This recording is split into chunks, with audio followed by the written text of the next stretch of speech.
नमस्कार, मी पूजा. मार्ग प्रगतीचा मध्ये आपलं स्वागत. आज आपण गरज सहकार चळवळ परिवर्तनाची भाग 2 या विषयावर चर्चा करणार आहोत आणि आपल्याला मार्गदर्शन करणार आहेत राज्य सहकारी बँकेचे विद्यमान प्रशासक विद्याधर अनासकर सर. सगळ्यात आधी आपण त्यांचं कार्यक्रमामध्ये स्वागत करूया. सर, सगळ्यात आधी कार्यक्रमामध्ये मनपूर्वक स्वागत. नमस्कार. विषयाला सुरुवात करण्याआधी सरांची मी तुम्हाला थोडक्यात ओळख करून देते.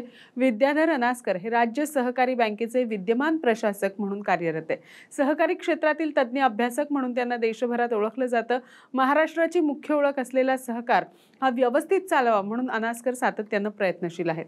देशाच्या अर्थव्यवस्थेवर पगडा असलेला सहकार अधिक मजबूत व्हावा यासाठी सतत ते प्रयत्नशील असतात. सहकार क्षेत्रात तरुणांचा सहभाग वाढावा म्हणून अनेकांसाठी मेंटॉर म्हणूनही विद्याधर अनासकरांचं काम साऱ्या महाराष्ट्राला परिचित आहे. सहकार चळवळीला परिवर्तनाची गरज या विषयावर ते आज आपल्याला मार्गदर्शन करणार आहे.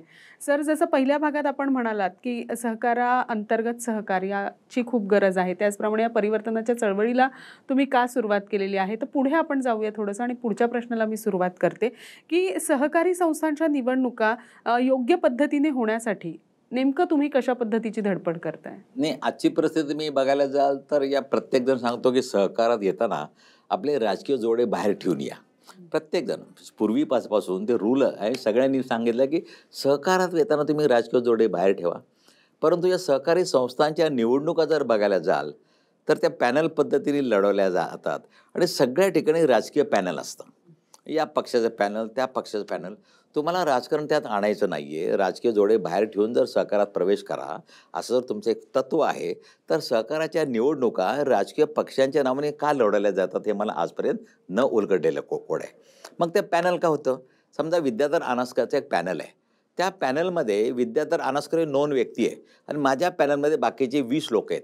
कोणाला माहीत नाही 20 लोक कोण आहेत. माझ्या सगळ्यांचं चिन्ह समान एक विमान आहे. त्यामुळं एकदा का अनासकरला मधील विमान विमान विमान. पण बऱ्याच वेळेला मला प्रश्न पडतो की निवडणुकीमध्ये एका मतपत्रिकेवर ते चिन्ह एकापेक्षा जास्त वेळा असू नये कायद्याने बघायला जाल तर. कारण चिन्ह कोणा करतात? अशिक्षित लोकांकरता.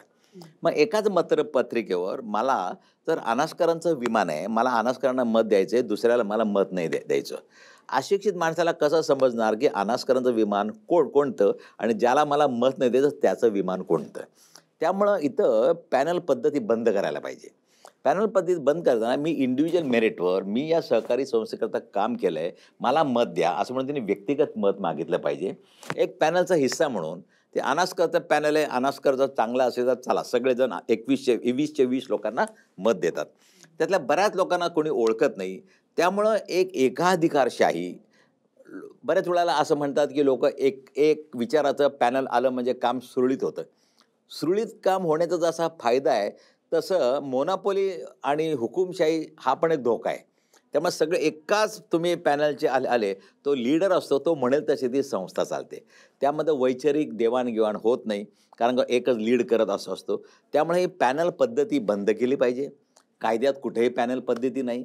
एका मतपत्रिकेवर अनेक चिन्ह नाही. प्रत्येकाने इंडिव्हिज्युअल निवडणूक लढवली पाहिजे आणि राजकारण खरंच बाहेर ठेवायचं असेल तर अजून एक मला एक आश्चर्य वाटतं मॅडम की या संपूर्ण सहकार चळवळीमध्ये या राजकीय पक्षांच्या सहकार आघाड्या काम करतात. सगळ्या राजकीय पक्षांच्या. परत मी म्हणतो तुम्हाला राजकीय जोडे जर बाहेर ठेवायचे हे जर सहकाराचं तत्व आहे तर तुम्ही राजकीय पक्षाच्या नावाने सहकार आघाड्या का चालवता? तुम्ही चालवायलाच नको आहेत. खरं तुम्ही सहकारात या. राजकीय व्यक्ती सहकारात हवीच आहे, परंतु तुमच्या सहकार आघाडी आणि वर्तमानपत्रामध्ये पण अशा प्रकारच्या बातम्या येतात. आज या पक्षाने या पक्षाकडून ही बँक खिचून घेतली. ती बँक त्या सहकारी पक्षाची नसते. ते राजकीय पक्षाची बँक नसते. ती बँक असते जनतेची, सभासदांची. पण आपण पण मीडियावाले त्यांना असं भार पडतो पक्षाने ही बँक खिचून घेतली. पण आपण त्या प्रत्येक सहकारी संस्थेवर एका राजकीय पक्षाचा शिक्का देतो. हा जर शिक्का आपल्याला पुसायचा असेल तर हे पॅनल पद्धती या निवडणुकीमध्ये आमूलाग्र बदल झाला पाहिजे. जो खरा सच्चा कार्यकर्ता आहे, मेरिटवर आहे, समाज त्याला ओळखतो, सभासद ओळखतो, त्यानेच इंडिव्हिज्युअल उभं राहिलं पाहिजे असं माझं एक मत आहे प्रामाणिक. नक्कीच सर, ज्या पद्धतीने तुम्ही म्हणताय की पॅनल पद्धती पूर्णपणे बंद झाली पाहिजे, या निवडणुकांमध्ये थोडेसे बदल होणं आवश्यक आहे. तर मला यालाच अनुसरून पुढे असं विचारायचं आहे की सहकार कायद्यातील तरतुदी कालबाह्य झाल्या आहेत असं तुम्हाला वाटतं आणि तुम्ही वारंवार याबद्दल बोलत असता. तर तुम्ही यासाठी सतत प्रयत्नशील असतात. तुम्ही काही गोष्टीसुद्धा सुचवलेल्या आहेत. तुम्हाला वाटतंय का अशा काही बदल होतील किंवा असे काही बदल होताना तुम्हाला दिसतायत का? त्याबद्दल तुम्हाला काय सांगावंसं? बघा मॅडम, की 97वी घटना दुरुस्ती ज्यावेळी झाली, कायदा बदलला, त्यावेळी महाराष्ट्राच्या कायदा सुधारणा समितीचा मी उपाध्यक्ष होतो. सुधारणा तर पाहिजे, कालबाह्य झाल्यात. आज प्रत्येक ज्या सहकार कायद्यामध्ये प्रत्येक व्यवसायानुसार सेपरेट चॅप्टर पाहिजे. म्हणजे Maharashtra cooperative society act banking, Maharashtra cooperative society act गृह, महाराष्ट्र कोऑपरेटिव्ह सोसायटी ॲक्ट दूध. कारण का प्रत्येकाचं माझं हे वेगळं, माझे अडचणी वेगळ्या, माझं सोल्युशन वेगळं. मला गृहनिर्माण संस्थेमधले सभासदाची व्याख्या आणि माझी व्याख्या बँकिंगमधली फरक आहे. त्या प्रत्येकाला मला बँकिंग करायचं, मला लायसन्स आहे रिझर्व्ह बँकेचं. त्यामुळे रिझर्व्ह बँकेच्या नॉर्म्सला, बँकिंग रेग्युलेशन ॲक्टला अनुसरून माझं जर कायदा आपल्याला करायचा असेल तर माझ्या कोऑपरेटिव्ह सोसायटी ॲक्टमध्ये माझा चॅप्टर वेगळा पाहिजे, दूधवाल्यांचा चॅप्टर वेगळा पाहिजे, शुगर फॅक्टरीचा चॅप्टर वेगळा पाहिजे, हाऊसिंगचा चॅप्टर वेगळा पाहिजे, पतसंस्थाचा चॅप्टर वेगळा पाहिजे. इतक्या अनेक चॅप्टर गेले. सगळ्याला मिळून एकच जर तुम्ही डेफिनेशन लावा लागला तर प्रत्येकाचं हे वेगळ्या आहेत, सभासदांचं अपेक्षा वेगळ्या. त्यामुळं अडचणी वेगळ्या, सोल्युशन वेगळं, त्यानुसार प्रत्येकाला वेगळा चॅप्टर हा केला पाहिजे, असं मला खूप दिवसाची माझी मागणी आहे. पण ते होईल का नाही बघू, पण मागणी तर करत राहणं आपलं काम आहे मॅडम. नक्कीच. त्यात आणि सगळ्यात महत्त्वाचं म्हणजे सर, सहकारामध्ये युवकांचा सहभाग सध्या कमी दिसतो आणि तुम्ही त्यांना वारंवार मार्गदर्शन सुद्धा करत असता. तरी सुद्धा का कमी तरुणांचा सहभाग? काय वाटतंय तुम्हाला? एक तर युवकांना ज्या पद्धतीनं आधुनिक जगाचं जे तंत्रज्ञान आहे, त्या फॅसिलिटी पाहिजे, ते सहकारांनी आत्मसात केल्या पाहिजेत. आज माझ्या बँकेत बघायला जाल तर जवळजवळ 55-60 वर्षाचा कस्टमर असतो, 40-45 वरचा. माझ्याकडे युवा कस्टमर माझ्याकडे येत नाही. त्याला जे काय इंटरनेट बँकिंग पाहिजे, हे पाहिजे, ते पाहिजे, फास्ट सर्व्हिस पाहिजे, ती देऊ शकायची ताकद माझ्यामध्ये पाहिजे असेल तर माझं भांडवल सक्षम पाहिजे. त्या आधारे मला रिझर्व्ह बँकेने तशा परवानगी दिल्या पाहिजेत.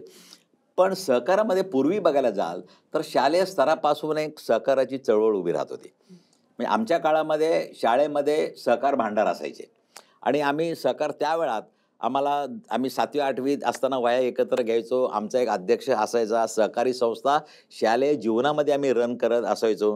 पण आज ते सहकार भांडार नाही, कुठं काही नाही.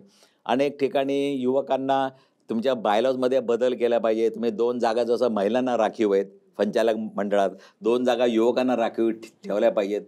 केरळ सरकारने कायद्यात बदल केला. त्यांनी त्यांच्या कायद्यामध्ये युथ कोऑपरेटिव्ह सोसायटी कन्सेप्ट आणली. त्यानं असं सांगितलं, ज्यावेळी त्या माणसाचं वय 40च्या पुढं जाईल त्यावेळी ॲटोमॅटिक त्याची मेंबरशिप हे असोसिएट मेंबर म्हणून कन्वर्ट होईल. म्हणजे त्या संस्थेचा अध्यक्ष हा 40 वर्षाचा आतलाच राहील, आयुष्य हयात, म्हणजे युवकच राहील तो. अशा प्रकारे आमूलाग्र बदल शासन पातळीवर पण झालं पाहिजे. युवकांना आकर्षण म्हणून शालेय पातळीपासून तो युवकांचा सहभाग वाढावा असेल तर प्रशिक्षण, अभ्यास, तुमच्या अभ्यासक्रमामध्ये सहकार आला पाहिजे. अमूल, लिज्जत सारख्या यशस्वी गोष्टी त्यामध्ये आल्या पाहिजेत. पण हे सगळं करायचं असेल तर सहकार विभाग आणि इतर विभाग यांचं एकमेकाला सहाय्य असणं. आता शालेय विभागापासून असेल तर शिक्षण विभाग आणि सहकार विभाग आणि एकत्रितपणे काम केलं तरच हे काम होईल. पण युवकांचा सहभाग वाढला पाहिजे हे निश्चितच आहे. नक्कीच. ज्या पद्धतीने तुम्ही म्हणताय की सहकारामध्ये युवकांचा सहभाग वाढणं फार महत्त्वाचं आहे, त्याचप्रमाणे पुढे असं विचारायचं आहे सर तुम्हाला की सहकारी संस्थांच्या सभासदांचं अज्ञान हे सुद्धा एक तुम्हाला ही गोष्ट खटकते का? आणि खटकताना आम्हाला दिसून येते ही गोष्ट, तर यासाठी तुम्ही नेमके काय? मला खटकतं म्हणजे इतक्या वर्षा क्षेत्रामध्ये मी अनेक वार्षिक सभांना जातो, अटेंड करतो आणि त्या वार्षिक सभा म्हणजे एक सोपास्कार असतो. एका मिनिटात सगळे विषय मंजूर होतात आणि वार्षिक सभा यशस्वी कशावर ठरते तर वार्षिक सभेनंतर जेवण दिलं जातं. मग जेवणात जिलबी आहे का लाडू आहे त्याच्यावर सभा यशस्वी जातं. पण मला असं म्हणण्याचं, या सभासदांचं अज्ञान, मी नेहमी असं म्हणतो, या सभासदांचं अज्ञान त्या सोसायटीच्या ताळेबंदामधील मोठी ॲसेट आहे. बिल्डिंग या ॲसेटपेक्षा माझं अज्ञान हे त्यातली ॲसेट आहे. कारण का जर मला ज्ञान असेल आणि मी जर त्या वार्षिक सभेमध्ये बँकेला त्या संचालकांना विचारायला लागलो तुम्ही असं का केलं, तसं का केलं, हे करायला नको होतं, तर 100% रिझर्व्ह बँकेची पण मला कंट्रोल करायची आवश्यकता नाही. तर सभासद जो मालक आहे तोच मला नियंत्रित करेल. पण सभासदाने अज्ञानीच राहावं असं संस्थांना वाटत असतं, संस्था चालकांना वाटतं. त्यांनी मला काय विचारूच नाही, वर्षातून एकदा तर भेटायचं. आणि या सगळ्या प्रकारामुळं आमच्या कायद्यात तरतूद आहे. सभासदांचं प्रशिक्षण कलम 24 मध्ये हे प्रत्येक संस्थेने, ती संस्था जो व्यवसाय करते त्याचा प्रशिक्षण सभासदाला दिलंच पाहिजे. हे कायद्यात असून त्याची अंमलबजावणी आजपर्यंत होत नाही. ती का होत नाही याचं शासन स्तरावरती डीपली विचार केला जात नाही.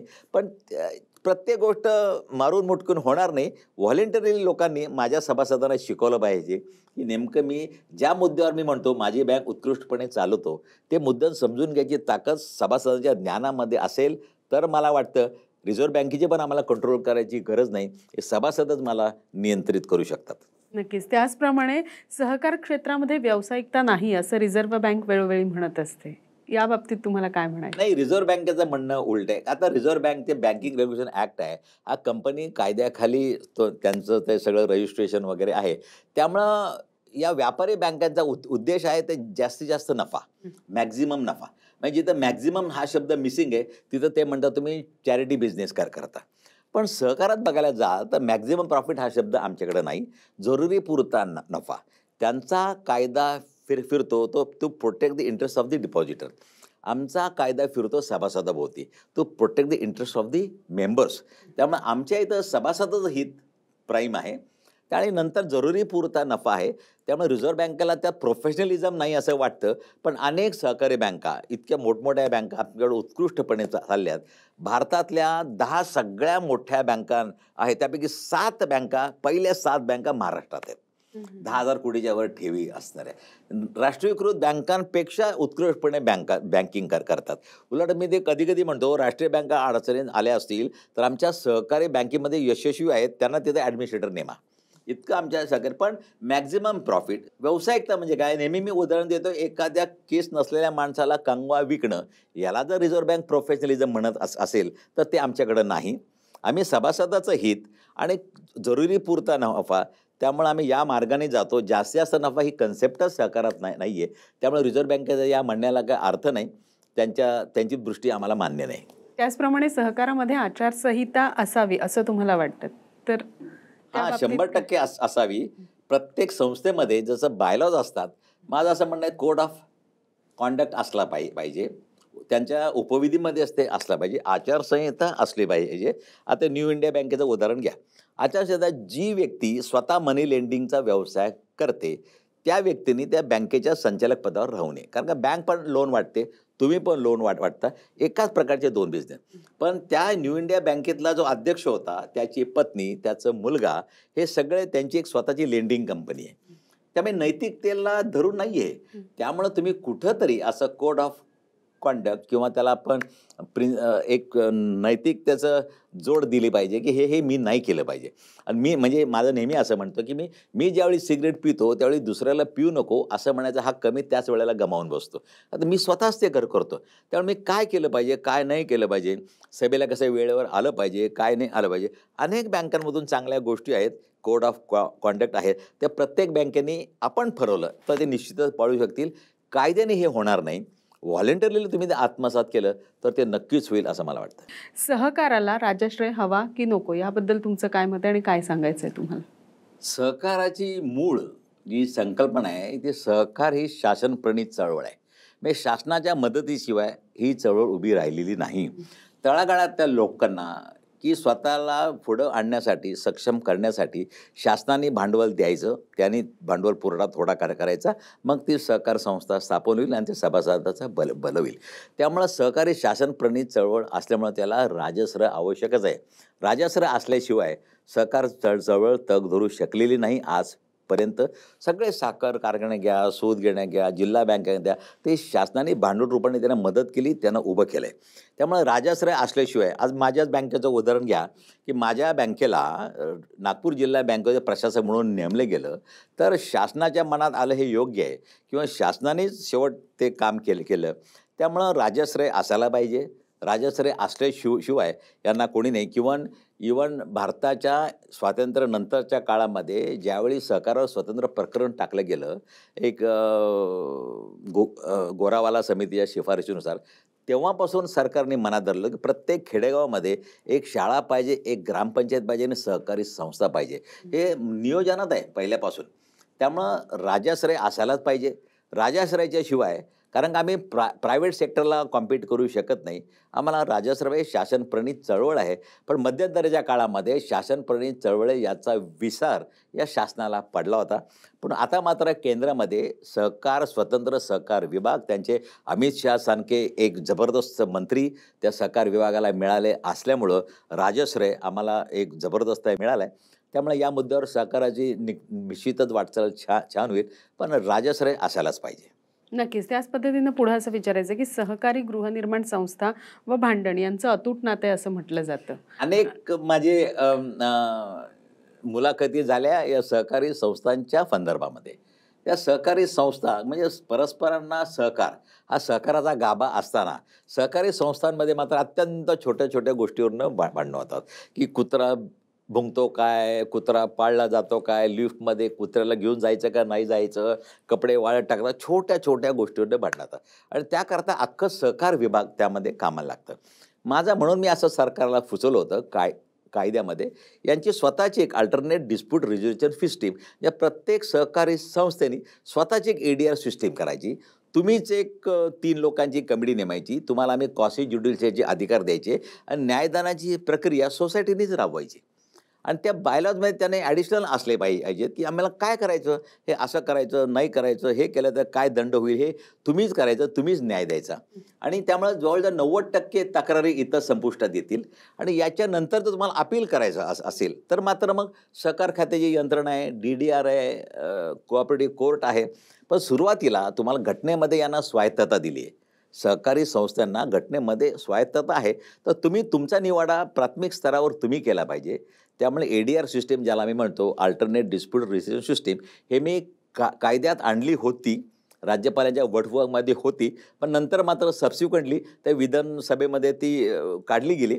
पण प्रत्येक सोसायटीने आपल्या बायलॉजमध्ये जर हे केलं आणि त्यामध्ये एक वकील असेल, 3 लोकांची नेमणूक केली आणि प्रत्येक त्याच्यापुढे केस चालली आणि ते क्वासी ज्युडिशियल अथॉरिटी तर अधिकार दिले तर हे होऊ शकतं. म्हणजे सोसायटी आणि भांडण हे जे समीकरण आहे हे दूर होईल. आणि पूर्वीच्या काळी गोष्टीमध्ये म्हणायचे आणि सर्वजण गुण्या गोविंदाने नांदू लागले, असा प्रकार पण या सहकारी गृहनिर्माण सोसायटीमध्ये होऊ शकतो असा माझा विश्वास आहे. नक्कीच. त्याचप्रमाणे दुसरं एक असं विचारायचं आहे सर, सहकार क्षेत्राच्या प्रगतीसाठी नेमकी काय पावलं उचलली गेली पाहिजे किंवा काय केलं गेलं पाहिजे नेमकी?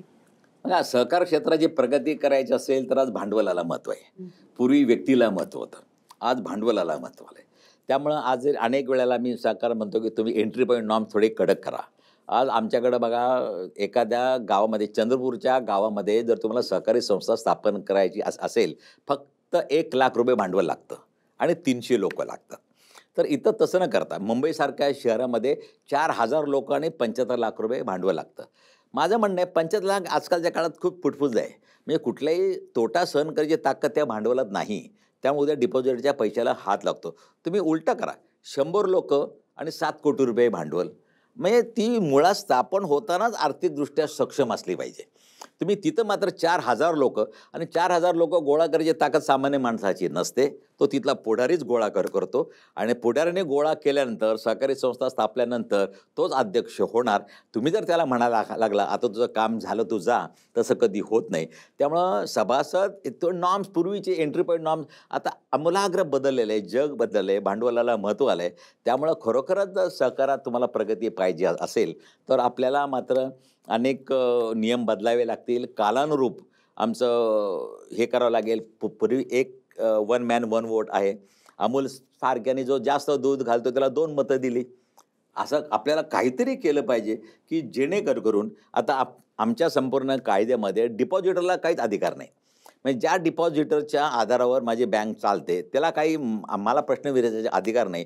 पण जो ₹100 शेअर होल्डर आहे तो मात्र मला काही प्रश्न विचारतो. डिपॉझिटरला पण तो अधिकार दिला पाहिजे वार्षिक सभेला उपस्थित राहायचा, की तुझे पैसे सुरक्षित आहेत का नाही, तू आमच्यावर प्रश्न विचार, तू आम्ही जे काय म्हणणं म्हणतो ते ऐक.